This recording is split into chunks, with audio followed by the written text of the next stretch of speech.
오늘 말씀 제목 사탄의 선동과 하나님의 되치기, 우리 제목으로 좀 말씀을 묵상할 겁니다.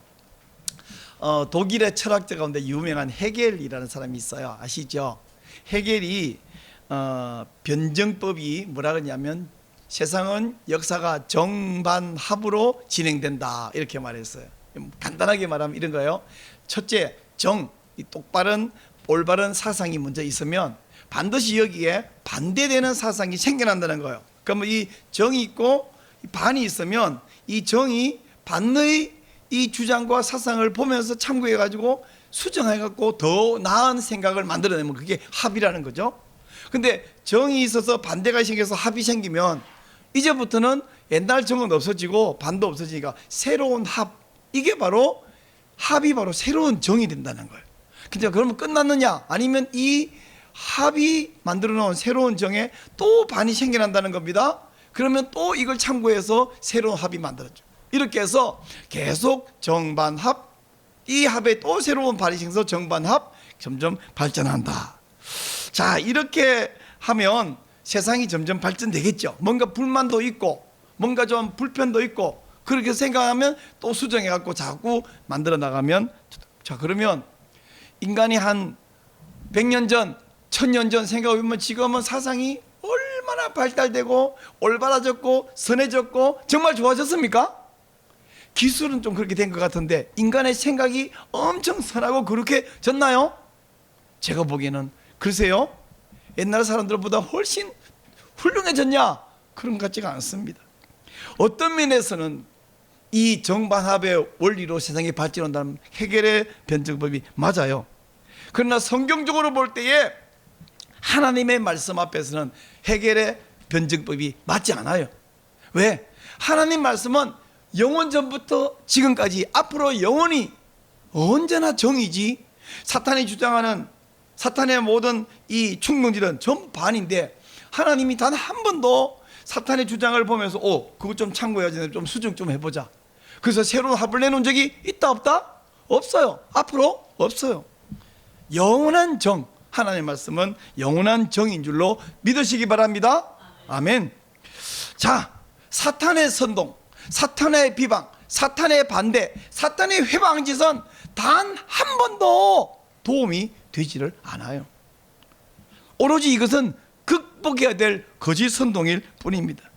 우리 하나님께서는 그거에 휘둘려 가지고 한번 돌이켜보고 내가 생각 좀 바꿔볼까? 그런 일이 없고요. 오히려 사탄은 언제나 거짓말로 성경을 공격하고 교회를 파괴하려고 하지만 하나님 것은 오히려 그 사탄의 주장과 공격을 역이용해서 하나님의 계획을 성실하게 성취해 나가고 계십니다. 오늘 본문에도 바로 그런 사건이 하나 등장하는데요. 우리 지난번에 살펴봤듯이 비시디아의 안디옥 회당에서 사도 바울이 설교를 했을 때 엄청난 사건이 발생했어요. 자, 순차적으로 제가 좀 이야기하면, 첫째, 이 사람들이 너무나 충격받아가지고 바로 다음 주에도 와서 이 말씀을 계속 해주세요. 그래서 다음 주에 왔는데 오늘 우리가 읽었던 첫 부분이 뭐냐면 보세요, 온 시민이 거의 다 모였다. 근데 제가 헬라어 원문을 보니까 온 시민이라는 말도 맞지만 온 도시가 다 모였대요. 온 도시가. 근데 사실 이거 좀 과장법입니다. 왜냐하면 원형 경기장도 아닌 회당에, 유대인 회당에 온 도시가 다 들어갈 수가 없겠죠. 근데 사실은 이런 과장법을 우리나라 사람들도 많이 써요. 여러분 이런 말 아시죠? 입추 여지가 없다. 그게 무슨 말인지 아세요? 그게 사전적으로 입추 여지라는 것은요, 송곳 끝이 들어갈 틈이 없다는 뜻인데, 아니 우리 사람들 빽빽하게 모인데 거기 송곳 들어갈 수 있다 없다? 송곳 100개도 들어가는데 말은 그렇게. 그런가 하면 이래요, 발 디딜 틈이 없다. 제가 가보니까 발 디딘 게 아니라 들어누울 틈도 있던데 말을 그렇게 하는가 하면, 더 심한 말은 몇 터지게 많이 모였대. 사람 많이 모였고 벽 터지는 거 보셨습니까? 말을 그렇게 하는 거죠. 이 온 도시가 모였다는 말은 그렇게 보일 만큼 많이 일단 모였다는 이야기죠. 또 이렇게 막 사람들이 모여서 바울의 설교를 들으니까 이걸 본 유대인들은 막 시기심이 가득 차서 반박하면서 비방을 했다. 45절이 말하고 있습니다. 이렇게 유대인들이 비방을 보고 바울이 유대인들을 향해서 말합니다. 하나님 말씀이 여러분 유대인들이 먼저 듣고 깨달아야 되는데 여러분이 비방하니까 여러분을 떠나서 우리 이제 이방인에게 복음을 전하고 이방인을 향할 것입니다 라고 선언을 해요. 그러면서 특별히 47절에서 뭐라 그러냐면 이건 우리가 그렇게 결정하기 이전에 이미 하나님이 그렇게 계획하시고 예언하셨습니다. 47절 보시면 이렇게 말해요. 주께서 우리에게 이렇게 명하시기를 내가 너를 이방의 빛으로 삼아 너로 땅끝까지 구원하게 하리라 이미 하셨나니라. 이게 어디서 그렇게 말했냐면 이사야서 42장 9절하고 42장 6절하고 49장 6절에서 사실 그렇게 말씀해놨어요. 지금 제가 그걸 찾아주면 또 길어지니까 오늘 찾지는 않겠습니다만은 이사야 42장 49장에서 이미 그렇게 예언해놨는데, 근데 한 가지만 말씀드릴게요. 이사야 42장 49장에서는 이 예언을 누구를 보고 했냐면 앞으로 장차 올 그 메시아에게 이 말씀을 했는데, 사도 바울은 자신이 메시아의 복음을 전하는 사람으로서 이사야 예언을 바로 복음 전하는 자기에게 적용했다고 하는 사실이죠. 자, 이렇게 바울과 바나바가 이제 복음을 이방인에게 전하겠다고 하니까 이방인 처음 들은 말씀, 그 말씀 들은 사람들이 아주 기뻐하면서 하나님께서 영생을 주기로 작정된 자는 다 믿게 됐습니다. 여러분 이 말씀이 진짜 멋있잖아요. 48절 보니까요, 다시 한번 보세요. 이방인들이 듣고 기뻐하며 하나님 말씀을 찬송하며 그 다음 말 영생을 주시기로 작정된 자는 다 믿더라. 이방인들하고 다 믿는 게 아니에요. 유대인도 물론 다 믿는 게 아니에요. 유대인들 중에서도 안 믿는 사람이 있지만 믿는 사람도 있고, 이방인 중에서도 안 믿는 사람이 있지만 믿는 사람이 있는데, 이방인 중에서도 영생을 주기로 작정되는 다 믿습니다.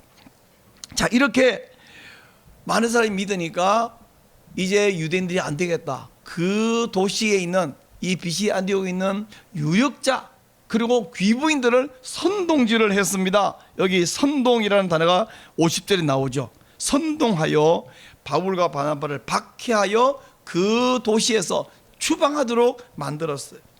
자, 유대인들이요 바울과 바나를 이렇게 추방하려고 했는데 선동된 그 사람들에게 어떻게 선동했냐면 부추기는 거죠. 당신들은 이 도시의 주인이다. 당신들은 이 도시의 제일 중요한 사람이다. 근데 저 나쁜 사람이 들어와서 이 도시를 혼란하게 만드니까 쫓아내라. 이럴 때에 이 사람들을 부추겨 주니까 선동당한 사람들은 기분이 좋아요. 왜? 니들이 중요하고 니들이 주인이라는 거 아닙니까? 여러분 지금 오늘라도요 이 악인들은 항상 정치적이나 경제적이나 영향력 있는 사람 혹은 인기 연예인들에게 막 부추기면서 당신들에게 더 우리가 이렇게 유익한 점을 해줄 테니까 저 사람들 선동해라. 그래서 악인들에게 선동당한 사람들은 언제나 기분이 헬레레 기분 좋아요. 그러나 선동당한 사람들은 참 불쌍한 사람들입니다. 이렇게 선동당한 사람들이 막 데모를 하고 바울 나가라고 하니까 바울과 바나바가 어떻게 했습니까? 두 사도가 발에 티끌을 떨고 그 도시를 떠나서 이고니온으로 옮겨갔다. 51절에서 말씀하고 있어요. 발에 이 먼지를 떨어버린다 하는 말은 원래 어디서 등장했냐면 마태복음 10장에 보면 예수님께서 전도대를 보내면서 가서 복음을 전할 때 고을마다 마을마다 복음을 전하는데 너희들을 받아들이지 않고 비방하고 박해하고 추방하면 발에 먼지를 떨고 다른 동네로 가라 이렇게 말씀했는데, 원래 발에 먼지를 떠는 행동은 어디서 등장했냐면 예수님이 그렇게 말하기 전에 유대인들이 이렇게 가다 보면 이방인 동네 이방인 도시도 지나가야 되잖아요. 그러면 우리는 이 이방인과 그 종교 문화를 받아들이지 않고 너희들하고 우리하고는 다르다 이런 행동의 표시로서 이방인 도시와 유대인 도시 그 경계선에 오면 발에 먼지를 떨고 단절을 하고 표시하고 넘어온다는 거예요. 바로 이 행동을 지금 원래는 이방인과 유대인 사이의 차별을 발에 먼지를 떠는데, 지금 바울은 어떻게 하냐면 유대인들에게서 이방인이라고 하면서 발에 먼지를 떨어버려요. 그러니까 뒤집어진 거죠. 결국은 이방인이냐 유대인이냐가 아니라 하나님 복음을 받아들이느냐 예수 그리스도를 배척하느냐에 따라서 발에 먼지를 떨어버리는 행동을 했다는 것입니다. 자, 어려운 상황, 박해 발생했지만 복음을 받아들이는 제자들은 성령과 기쁨이 충만했다. 기쁨과 성령이 충만했다고 마지막 52절에서 말하고 있습니다. 자, 바울과 바나바는 지금 복음을 받고 매우 기뻐하며 엄청 자기들을 좋아하는 사람들이 여기 있는데, 이 사람들과 함께 있으면 얼마나 좋겠어요. 계속해서 설교해달라 그러죠. 설교 계속 해주면 막 모여서 인기도 올라가고 대우도 좋아지겠죠. 그래야 되는데 세상에 이 도시를 떠나서 이고니온으로 가야 돼. 이고니온은 여기서부터 120km 동쪽에 있는 도시예요. 요즘은 차 타고 120km 가면 1시간, 2시간이면 갑니다. 고속도로 오면 2시간이 안 걸려요. 1시간 반 정도 가요. 근데 옛날에 걸어가면 어떡하냐? 3박 4일을 걸어가야 됩니다. 그 사이에는 뭐가 있을까요? 뭐가 없어요. 3박 4일을, 지금 인기 절정인데 말이죠. 사람들이 너무 좋아하는데 3박 4일을 투두투들 걷다가 자다가 또 깨서 걷다가 먹을 게 있습니까? 이 배낭 속에 있는 거 꺼내서 조금씩 먹고 물 조금씩 마시면서 그렇게 가야 돼요. 얼마나 고생이 심합니까? 겨우 도시에 도착해서 인기 좋아졌는데 떠나야 되는 거예요. 자, 이쯤 되면 선동꾼들이 바울과 바나바를 추방했습니다. 누가 이긴 거예요? 선동꾼이 이겼죠.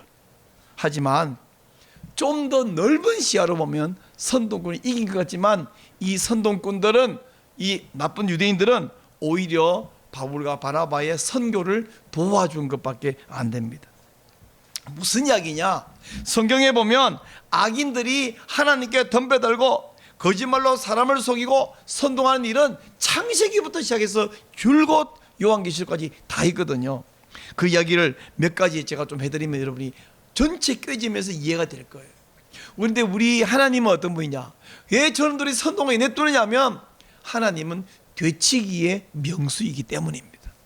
유도하는데 기술 중에 되치기라는 말이 있는데, 이 말은 상대방이 공격하면 그 공격을 역이용해서 그 힘으로 사람을 내다 꽂아버리는, 이게 되치기라는 유도 기술인데, 우리 하나님은 되치기 기술이 전 세계에 1등이세요. 마귀도 다 꽂아버립니다. 자, 성경에 등장하는 선동과 거짓말을 제가 창세기부터 몇 가지만 좀 짚어드려 볼게요. 우선 에덴 동산에서 아담 하와가 있을 때 뱀이 왔습니다. 뱀 뒤에는 사탄이죠. 와서 말합니다. 이 선악을 알게 하는 나무 열매를 따먹어도 절대로 죽지 않을 뿐 아니라 네가 하나님처럼 된다. 창세기 3장에서 말했습니다. 좀 더 건너가 볼게요. 요셉의 형들은 요셉이 꼴보기 싫다고 애굽에 팔아버렸잖아요. 노예로 가서 죽든지 살든지 알아서 해라고 그랬는데, 그 일로 말미암아 애굽으로 간 요셉은 거기서 총리가 되었고 온 민족을 구원했고 온 교회를 구원했어요. 창세기 50장에서 야곱이 죽고 나니까 요셉의 형들이 와서 막 제발 살려달라고, 옛날에 잘못했다고 애걸복걸합니다. 그때 요셉이 내 이놈들, 니들은 형도 아니고 사람도 아니야, 인간적으로 그럴 만한데, 그때 요셉이 뭐라냐면 당신들은 나를 헤아려 하였으나 하나님은 오히려 역으로 그걸 이용해서 온 민족을 구원하였으니 어찌 제가 안 갚음할 생각을 하겠습니까? 형들은요 그냥 하나님께 이용한 된 도구이지, 형들은 지금 애걸복걸 할 일이 아니에요. 이렇게 통 크게 말하는데, 그게 인격적으로도 통 크겠지만 여유가 있는 것이지만, 그게 바로 하나님이 하시는 섭리를 볼 줄 아는 믿음이잖아요. 여러분, 요셉만이 아니라 우리도요, 우리 주위에 정말 그러면 안 될 것 같은 관계, 형인데 친형들인데 다른 사람들도 네가 나를 배신하면 안 되지, 정말 네가 배신하니까 내가 살 소망이 없어 싶은 그런 관계의 사람이 우리를 해서는 안 되는 못된 말과 행동을 할 때가 있습니다. 근데 그래서 내가 이를 악물고 보란듯이 성공해버리겠다 그러지 말고, 하나님께서 좋은 것도 이용하지만 나쁜 것도 이용해서 나를 이 자리까지 끌어올리고 밀어 올리고 이끌어 오셨구나, 할렐루야. 이런 믿음을 가져요. 여러분, 무슨 우리가 무슨 대단한 인간이라 통 큰 좀 생각하자 이게 말고, 통 큰 거는 알아서 하고 믿음으로 보면서, 아, 하나님께서요 이렇게 나쁜 것도 이용하시는구나. 제가 매기 매운탕을 먹으면서 큰 깨달음을 얻었던 거 아닙니까? 매기 매운탕 딱 시키니까 매기 매운탕을 갖다 준 게 아니에요. 부스타 갖다 놓고 큰 냄비를 올리는데 보니까 비릿한 매기하고요 먹지도 못할 매운 고춧가루, 마늘 빻은 거 다대기 막 갖다가 잔뜩 올리는데 먹을 수 있어요? 마늘을 먹을 수 있어요. 고춧가루를 먹을 수 있어요. 미끄단 그 메기를 먹을 수 있어요. 그 국물을 그 맛도 없는 닝닝 이상을 먹을 수 있어요. 아무것도 못 먹어요. 거기다가 다대기 막. 근데 빠글빠글거리고 휘저으니까 국물이 얼마나, 우리나라 사람들 그거 보고 시원하다 그러죠. 시원하지. 그 미끄덩한 것도 얼마나 맛있었지. 다 섞어 놓으니까 참 맛있고. 인생도 이렇네. 매운 거, 미끄덩한 거, 닝닝한 거, 짠 거, 온갖 거 다 섞어서 빠글빠글거리면 맛있는 매운탕처럼, 매기매운탕처럼 하나님은 우리 인생에 그런 걸 집어넣어. 그래야 우리 인생이 맛있어지고 멋있어지는 거. 아멘.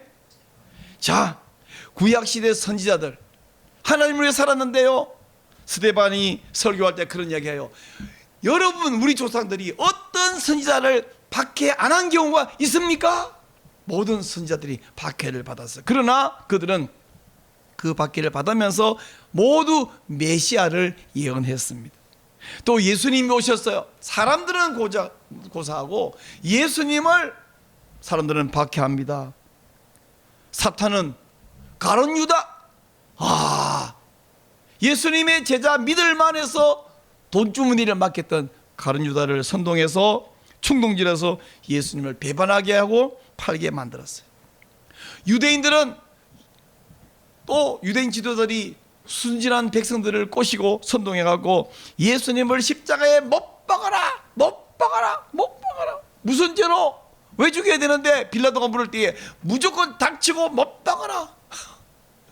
이 사람 아무 죄가 없는데 그 죄를 우리와 우리 후손에게 돌리소서. 아니, 자기들은 그렇다 치고 후손이 문제 있다고 그런 소리를 지르게 만들었어요. 근데요, 가룟 유다가 배신했고 유대인들이 선동질했고, 그래서 예수님이 죽었지만 사탄이 와 이겼다, 이긴 게 아니에요. 그 죽음은 대속의 죽음이었고 복음의 완성이 된 줄로 믿습니다. 자, 이렇게 해서 예수님이 복음을 완성해서 스데반 집사가 나가서 그 복음을 외쳤더니 사울이라는 청년이 다른 동료 청년들을 선동해가지고 스데반에게 거짓 증언도 하게 만들더니 돌로 쳐서 죽였어요. 와, 저 못된 스데반 저놈 죽였다 좋아하는데 예수님의 계획은 뭐예요? 그 스데반은 천국 가서 편히 영생복락을 그때부터 누리고 있고, 스데반 대신에 스데반 죽이는 앞잡이였던 사울이라는 청년, 얘가 좀 더 독종이잖아요. 그래서 사울을 헷가닥 바뀌게 만들어서 바울이 전 세계 다니면서 스데반보다 훨씬 활달하게, 훨씬 더 광범위한 지역에 더 많은 대상에게 복음을 전하는 사람으로 만들어버렸어요. 스데반이 살아있었으면 모르겠어요. 예루살렘에서 만천도했을지 이방에 나갔을지 모르지만 바울은 예루살렘이 아닌 나가서 온 세계를 돌아다니면서 복음을 전하게 만들었어요. 자, 지금 그 바울이 전 세계 다니는 중에 비시디 안독에 왔습니다. 얼마나 많은 사람들이 좋아합니다. 복음을 받고 구원받아요. 그런데 바로 그때 믿지 않는 유대인들이 또 바울 바나바를 추방하라고 이 비시디 안독 사람들을 선동했어요. 그래서 쫓겨나가야 됐습니다. 도망가야 했어요. 근데 그런 일 때문에, 그 과정 때문에 복음이 더 빨리 더 멀리 이고니온과 루스드라와 더베까지 복음이 계속 전해지게 된 것입니다.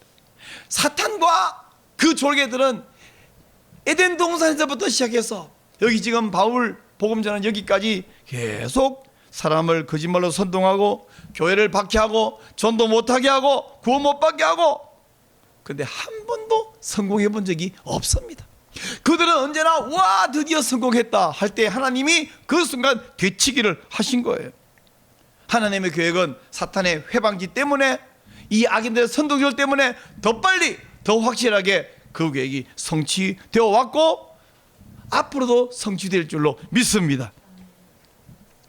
예수님을 죽였다고 얼마나 좋아했겠어요. 근데 그 죽음이 대속의 죽음. 스데반 죽였다고 얼마나 좋아했겠어요. 그랬더니 스데반보다 더 독종 전도자가 하나 나타나 버렸습니다. 자, 바울과 바나바를 추방했다고 얼마나 좋아했겠어요. 그랬더니 더 빨리 더 멀리 복음이 전해져 버렸어요. 그렇다고 이 비시디 안디옥에 있는 신자들은 사라졌나요? 아니죠. 사라지지도 않았습니다. 자, 이런 일이 성경 시대에만 있고 성경 안에만 있는 게 아니라 이 시대에 오늘날 우리에게도 똑같은 일이 벌어지고 있습니다. 언제나 사탄은 세상 사람을 선동질하고 그래서 성도들을 박해도 하고 회방질도 합니다. 아무리 사탄이 발악을 해도 우리는 피해자가 아니라 승리자인 줄로 믿으시기 바랍니다. 따라해 보세요. 사탄이 아무리 발악해도 우리는 피해자가 아니라 승리자입니다. 그들이 공격하면 우리는 방법이 없이 피해를 볼 것 같은데 되치기의 명수인 하나님이 우리에게, 하나님도 되치기 명수이지만 되치기 기술을 우리에게 전수해 주셔서 우리가 승리자가 되는 거예요. 그러므로 여러분, 까닭 없이 나한테 아무런 잘못 없는데 성실하게 신앙생활 잘하고 하나님 잘 섬기고 사는데 정말 어려운 일이 발생. 왜 이 일이 발생하는가? 그럴 때 여러분 이렇게 말하면 안 됩니다. 나는 왜 이렇게 재수가 없나? 이렇게 말하면 안 됩니다. 하나님은 나를 안 도와주시고 대체 무엇이나? 이렇게 말씀하면 안 됩니다. 대신에 이런 믿음의 말씀을 하시기 바랍니다. 또 무슨 좋은 일이 벌어질 것인가? 내 앞에 또 무슨, 지금 여기 어려움, 까닭 없는 이런 곤란이 생기는 거 보니 정말 상상하지 못한 좋은 일이 벌어질 모양인데 믿음으로 말씀하죠. 따라하세요. 또 무슨 좋은 일이 벌어질 것인가? 설교 시간에 이렇게 따라하는데 막상 상황에 부딪히면 그런 말이 잘 안 나오거든요. 아이고 주여, 주님 대체 어디 계시면 뭐 하십니까? 그러나 여러분, 당장은 그런 한숨이 나올 수 있어요. 사람인지라. 그러나 하나님 앞에 딱 엎드리면 하나님 알겠습니다. 나에게 알지도 못했던 좋은 일을 펼쳐 주신다고요? 할렐루야. 아멘. 아멘이죠? 여러분, 하나님께서 되치기 기술로 참 좋은 일이 한국교회에 벌어지겠는데 한 가지 이야기해 드릴게요. 제가 너무 자주 하는 이야기라고 다 알고 있는데 지금 한국교회가요, 사탄의 공격 때문에 똘똘 뭉쳐서 하나가 되었어요. 그동안 한국교회가 좀 서로 막 이렇게 뭉치지도 않고 화합도 안 하고 좀 그런 분위기가 돼 있었어요. 근데 사탄이 최근에 성혁명 세력을 이용해 갖고 한국교회를 무너뜨려 보려고 막 발악을 했습니다.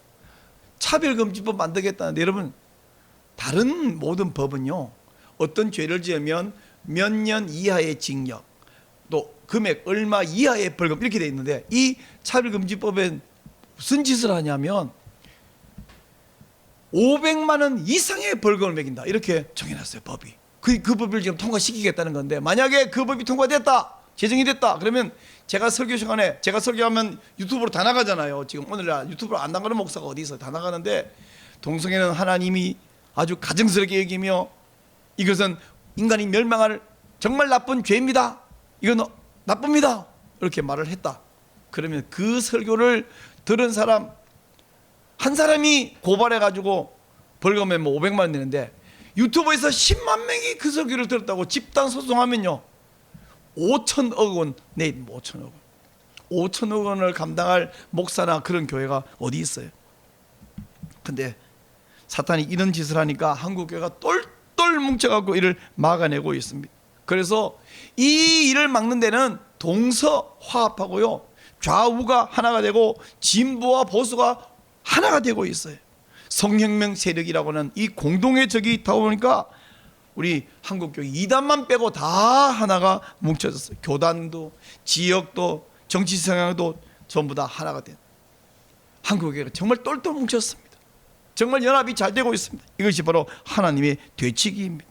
그러면 한국교회만 그러냐? 어느 개교회만 그러냐? 아니, 여러분 성도 한 사람 한 사람 개인에게도 이 일은 마찬가지예요. 왜냐하면 우리는 예수님에게 속한 사람이기 때문입니다. 할렐루야. 그리스도에게 속한 사람, 그걸 우리말로 그리스도인, 영어로 크리스찬이라고 그러는데 그리스도에게 속한 사람이란 뜻이에요. 여러분, 우리는요 예수님께 속해 있기 때문에 사탄이 우리 한 사람을 건드리면 바로 예수님을 건드린 거예요. 그 증거가 뭐냐? 사도 바울이 옛날에 다메섹으로 갈 때에 예수님 나타나서 뭐라 그랬습니까? 사울아 사울아, 네가 왜 나를, 내 교회를, 내 제자를, 내 새끼들에게 아니라 나를 박해하느냐? 그때 말씀하셨어요. 나토라고 하시죠. 나토, 북대서양 조약기구. 나토는 그 조약 제5조에 이렇게 명시가 되어 있대요. 회원국 일방에 대한 무력 공격을 전체 회원국에 대한 공격으로 간주한다. 이 나토에 31개 나라가 가입되어 있는데 31개 나라 중에 한 나라에 어떤 나라가 공격을 하면요, 나머지 30개 나라가 같이 공격받은 거예요. 그러므로 나머지 30개는 자동으로 군대가 개입할 수 있도록 회원국이 조약을 만들어 놓고 있어요. 근데 이제 나토에 가입을 하려고 어떤 나라가 시도를 했어요. 우크라이나가. 옛날에 소련 편인데 소련 편이 아닌 이 러시아 편이 아닌 나토에 가입하려고 하니까 나토에 가입하기 전에 빨리 러시아가 우크라이나를 공격했어요. 그러니까 나머지 30개 나라가 나토가 우크라이나 도와줄 수가 없잖아요. 대신에 뭐합니까? 군대를 보낼 수는 없고 무기를 막 보내주는 거예요. 그러니까 그 무기로 지금까지 우크라이나가 잘 싸우고 있습니다. 우리나라하고 미국하고 한미동맹도 똑같은 관계예요. 우리나라에 미군이 주둔하고 있습니다. 만약 중국이든 북한이든 러시아든 누구든지 우리나라를 공격을 하면, 미군을 건드리면 미국이라는 나라가 공격받은 거예요. 그러므로 미군 전체가 함께 개입하도록 우리가 조약이 되어 있습니다. 이렇게 한미동맹이 되어 있어서 우리나라에 와 있는 미군을 우리가 흔히 임계철선이라고 부르는 거예요. 미국 군대에 대해서 여러분 재미있는 표현이 있죠. 천조국이라고. 국방비가 천조라. 그런 나라가, 전 세계 군사력 1등인 나라가 어떤 설명해 보니까 미국 국방력하고 미국 군대의 힘하고 전 세계 군대하고 할 때도 이긴다. 그런 나라를 건드리면 그 나라가 살아남겠습니까?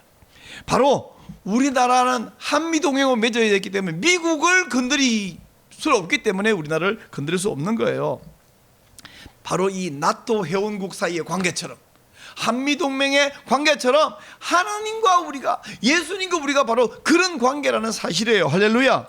그러므로 사탄이 나 한 사람 건드리면, 여러분 중에 한 명이라도 건드리면 그건 바로 하나님을 공격한 거예요. 그러면 하나님이 가만히 계시지 않습니다. 하나님의 군대가 즉각 자동으로 출동하도록 연결되어 있다는 것을 믿으시기 바랍니다. 그러므로 여러분이 사탄에게 공격을 받더라도 안심하시기 바랍니다. 그리고 또 한 가지, 사탄이 공격하면요, 교회를 공격할 때, 성도를 공격할 때 그것 때문에 망하는 것이 아니라 하나님 되치게 하셔가지고 우리 성도도 되치가도록 도와주셔가지고 사탄의 공격 때문에 하나님의 계획이 교회 위에, 여러분 개인 위에, 우리 성도 가정 위에 사탄이 공격이 있어서 망하는 일은 없고요, 오히려 하나님의 계획이 더 빨리, 더 확실하게 그 뜻이 이루어지는 것을 믿으시기 바랍니다. 사탄은 우리를 아주 다양한 방법으로 공격해요. 개인적으로는 육신적인 질병도 있지요. 또 우리가 어떤 실수해갖고 하던 추진을 실패할 때도 있습니다. 인간관계에서 우리를 억울하게 오해하는 사람, 누명을 뒤집어 씌우는 사람, 심지어 악한 사람이 모함할 때도 있습니다. 그런가 하면 개인 관계에서 전도를 하려고 하는데 방해가 있습니다. 혹은 우리가 스스로 이게 안 될 거야 라는 어떤 약한 마음도 있을 수 있습니다. 때로는 우리를 유혹해갖고 내 안에 있는 연약성 때문에 이러면 안 되는데 되는데 이러고 끌려가 버리는 이런 실수가 있어요. 아담 하와가 유혹에 넘어갔듯이 우리가 유혹에 넘어가도록 하는 그런 공격도 있습니다. 그런데 지금 당하는 어려움이나 유혹이나 실패가 무엇이든지 간에 그 배후에는 뭐가 있냐? 사탄이 있는 거예요. 하와에게 뱀이 찾아왔을 때 뱀이 온 게 아니죠. 뱀 뒤에 사탄이 있었잖아요. 우리 예수님께서는 그걸 알기 때문에 베드로가 달콤한 말로 유혹할 때 뭐랬습니까? 사탄아 물러가라. 여러분, 주로 어려움은 저절로 생기기도 있지만 사람을 통해서 오거든요. 어려움이 올 때에, 사람이 유혹할 때에, 사람이 나를 회방하고 모함하고 방해할 때에 여러분 그 사람을 직시하면서 그 사람 뒤에 있는 사탄을 바라보시기 바랍니다. 사탄을 보면서 사탄아 물러가라. 그러면 그 앞에 있는 사람이 오해하잖아요. 그러니까 사탄아 물러가라, 사람 쳐다보고 얘기하면 좀 분위기에 곤란하고 빙그레 웃으면서 속으로 이렇게 말하세요. 사탄아 난 안 속아. 사탄아 네가 다 보여. 한 따라 해볼래요? 사탄아 네가 다 보여. 이게 볼 수 있어야 돼. 그 내 앞에 있는 사람을 보면서 막 미워하면서 네가 나한테 막 이러면 나한테도 그 사람도 아무 도움이 안 돼. 이 사람이 원래 안 그런 사람인데 지금 사탄에게 이용당하는구나. 아, 이 사람이 평소에도 좀 덜 됐더니 오늘 지독하게 사탄에게 이용당하는구나. 너 참 불쌍하다. 이 이고니온 아니야, 이거 이 비시디 안디옥에 있는 이 유대인들 보면서 바울이 유대인들하고 덤벼들어서 니들이 나한테 왜 그래 막 싸우지 않았어요. 아하, 저 믿음 없는 은혜 못 받은 유대인들을 오늘 사탄에게 이용당하는구나. 그러나 니들하고 맞붙어 싸워가지고 내가 여기서 쟁취하려가 아니라 떠나자. 전도할 곳은 너무 많고 하나님이 이고니온으로 보내신다. 가자. 할 수 없어서 여기 더 이상 있을 수가 없어. 쫓겨나지만 하나님은 우리를 더 빨리 떠나라고 하는, 여기 안주하지 말라고 하는구나. 갑시다. 전도하러. 우리 어차피 여러 도시에 전도하려고 출발했지, 여기에 죽치고 살고 여기서 성공하고 여기 자리를 차지하려고 온 건 아니잖아요. 사도 바울과 바나바는 사탄아, 네가 다 보여. 하나님이 너를 이용하는구나. 그렇게 하고 나면 우리가 막 기쁨이 생겨나냐? 아니요. 인간적으로 너무 슬퍼요. 뭐요? 나는 죄 지은 것도 없고 잘못도 없고 성실하게 사는 뿐인데 이런 누명과 모함과 억울함과 내가 실컷 성공했더니 다 뺏기고 빈손 빈털터리, 이게 뭡니까? 이럴 때에 누구를 배웠냐면 다윗을 배워야 돼. 다윗의 시편을 보면 얼마나 하나님 앞에서 그렇게 다른 사람을 막 고발하고 저주하고 기도하는지 몰라요. 이게요, 사람 앞에서 누구를 뭐 원망하고 이러면 절대로 은혜가 안 되고 덕이 안 됩니다. 하나님 앞에 와서 하나님, 저 원수들 하는지 좀 보세요. 하나님, 저들이 다 망하게 해주세요. 하나님은 내 편이 되어주세요. 여호와여, 나와 다투는 자와 다투시고 나와 싸우는 자와 싸워주세요. 그럴 때 하나님이 다 아시고 갚아주셔요. 다윗은 언제나 앞부분에서는 하나님 진짜 힘들어요. 저 사람들이 나를 아무 죄 없는데 나를 가지고 죽이려고 함정을 파고 모함하고 그럽니다. 그렇게 기도를 시작해서 뒷부분에 가서는 항상 찬송으로 끝납니다. 환경이 바뀌지 않았지만 믿음으로 하나님이 바꾸실 그 환경을 바라보면서 하나님께 감사하며 승리를 노래하고 찬송해요. 여러분도 마찬가지입니다. 하나님 앞에 와서 다 고발하세요. 그렇게 고발이 하고 나서 고발이 끝나면 믿음으로 이렇게 찬송하시기 바랍니다. 이 풍랑 인연하여서 더 빨리 가합니다.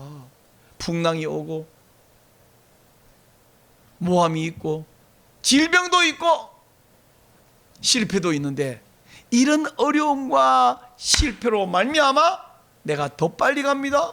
더 확실하게 갑니다. 주님의 뜻이 더 분명하게 더 크게 이루어집니다. 지금 이 풍랑 때문에 훨씬 더 빨리 가게 되는 것을 믿습니다. 하나님께 다 고발하시고 찬송하시고 그리고 소망으로 일어서시는 여러분 되시기를 축원합니다. 오늘 말씀 제목이 뭐였습니까? 사탄의 선동과 하나님의 되치기. 하나님은 되치기 기술이 세계 최고인 것을 믿으시기 바랍니다. 그리고 내 눈앞에 있는 그 사람 미워하는 것은 수준이 낮은 거고요. 사탄아, 네가 다 보여? 사탄아, 안 속아? 네가 나에게 승리했다고 내가 패배자인 것 같지? 아니, 진짜 승리자는 나야. 진짜 승리자는 하나님이야. 하나님과 함께하는 내가 승리자야. 이 믿음으로 여러분 사탄의 선동, 사탄의 거짓말, 사탄의 회방, 그 사탄에게 이용당하는 사람들의 모든 회방들을 믿음의 눈으로 바라보며 하나님 편에 서서 승리하시기를 축원합니다.